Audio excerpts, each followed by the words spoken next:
ওই আমি স্বপ্নে দেখলাম ধুমালার মুখরে। ওই আমি স্বপ্নে দেখলাম ধুমালার মুখরে। বাবা, স্বপ্নে তো কতজন কত কিছুই দেখে, তাই বলে স্বপ্ন কি সত্যি হয়? স্বপন যদি মিথ্যা হইত, মালা কেনে বদল হইল গো মাগো। ও আমি স্বপ্নে দেখলাম ধুমালার মুখরে।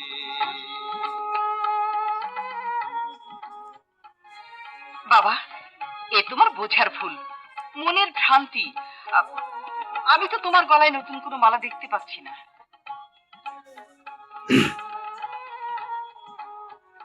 মালা তুমি নাইবা দেখলে?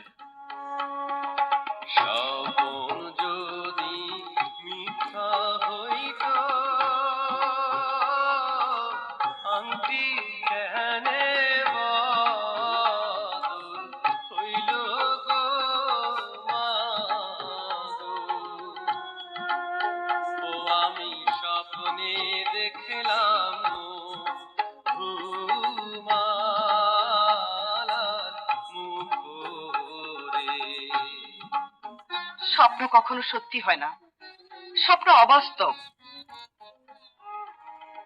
তোকে আমি মধুমালার চেয়ে অনেক সুন্দরী রাজকন্যা এনে বিয়ে দেবো। তুই তুই শান্ত হ বাবা, শান্ত হ। মা, তুমি কোনো বৃথা চেষ্টা করো না, আমি মধুমালার দেশে যাবই।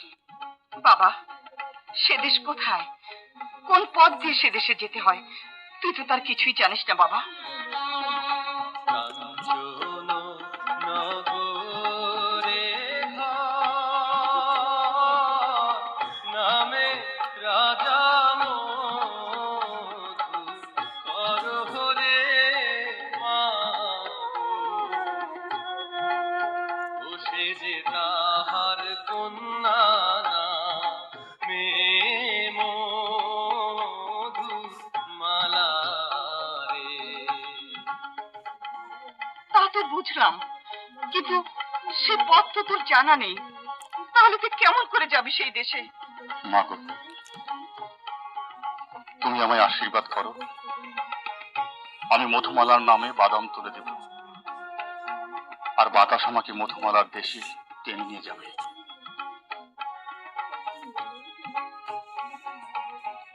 মহারাজ, মহারাজ দেখুন, আপনার মদন কুমারের অবস্থা দেখুন। রানী, আমি আড়ালে দাঁড়িয়ে সবকিছুই শুনেছি। বাবা মদন কুমার, তুমি রাজ্য, ধন, দৌলত যা চাইবে সব পাবে, শুধু একটু শান্ত হও। মহারাজ